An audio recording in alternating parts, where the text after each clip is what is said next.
The first time I visited Israel, which I think was 98 or 99, 1998 or 1999, they took us on a tour.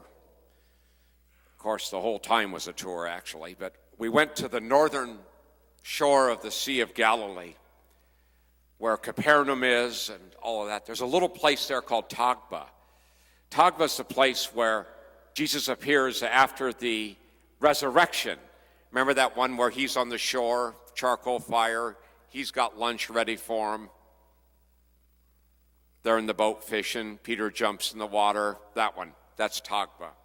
Just down the road from that is a German Benedictine monastery. The Benedictine monastery is built around a little church. They call it the Church of the Loaves and Fishes. We think that's where this particular thing ended up happening, on that slope. It's near the Beatitudes. They're all right there in that same area. A German monk, or one of the monks who spoke English, was taking us around on tour in the place. And in the middle of their little church, the whole monastery is built around this church. 2nd century church. That's the 100s, people. In their digging and excavating and the kinds of things that they do in that area, they dug up the floor of the present church, which is probably 300-400 years old. But they've taken the floor up in the place, and underneath they found the original floor of the 2nd century church. And there's a mosaic. They've got glass over the mosaic and everything. It's really nice. It's preserved. You can tell it's old. It's got chips in it and whatever else, kind of like we get as we get older. But it's beautiful. It's a beautiful mosaic. And he says, I know you're in the Church of the Loaves and Fishes. He said, how many fish do you see?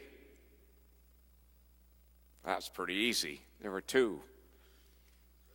He says, and what else do you see in the mosaic in the floor? Well, there was a basket. And it appeared to have like loaves of bread on the top of it, you know. All of this is in the floor, and the altar is right above it. There's 2 big slabs coming up this way, and then, of course, the top of the altar. And it's down, it's underneath it. He says, how many loaves?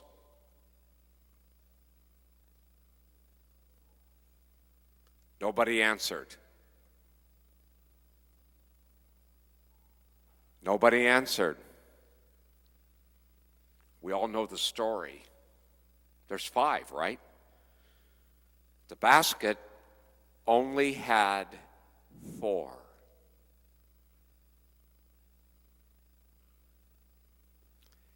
He said, where's the 5th loaf?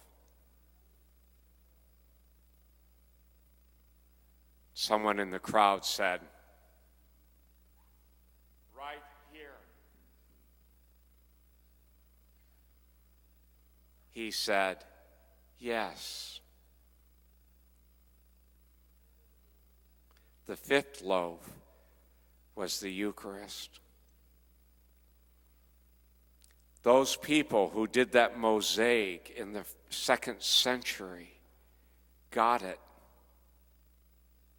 They understood what this passage was about.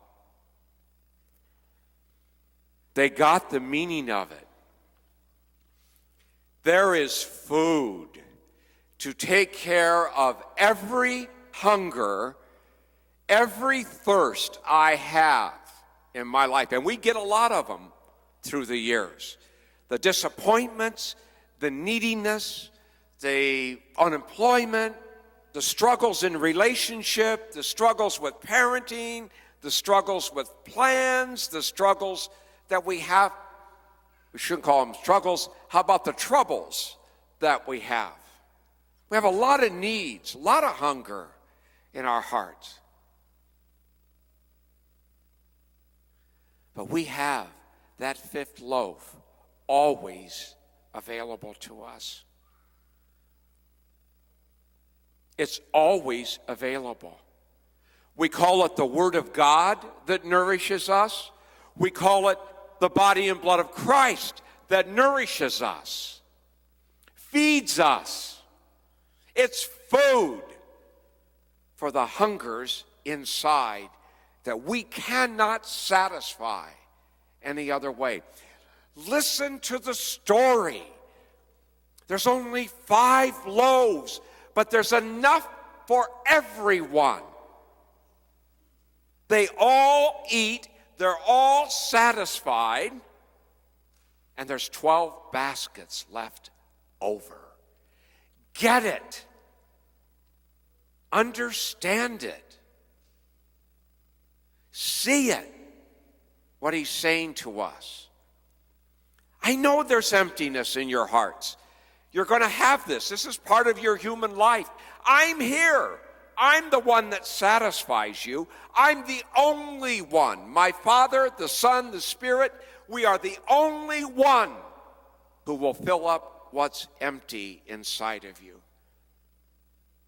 Everything else will just be a little shadow of it, or a glimpse of it, or an image of it, or a piece of it. But he's the fullness. The love is so extravagant that there's not only enough, and it not only satisfies, but there's even some left over.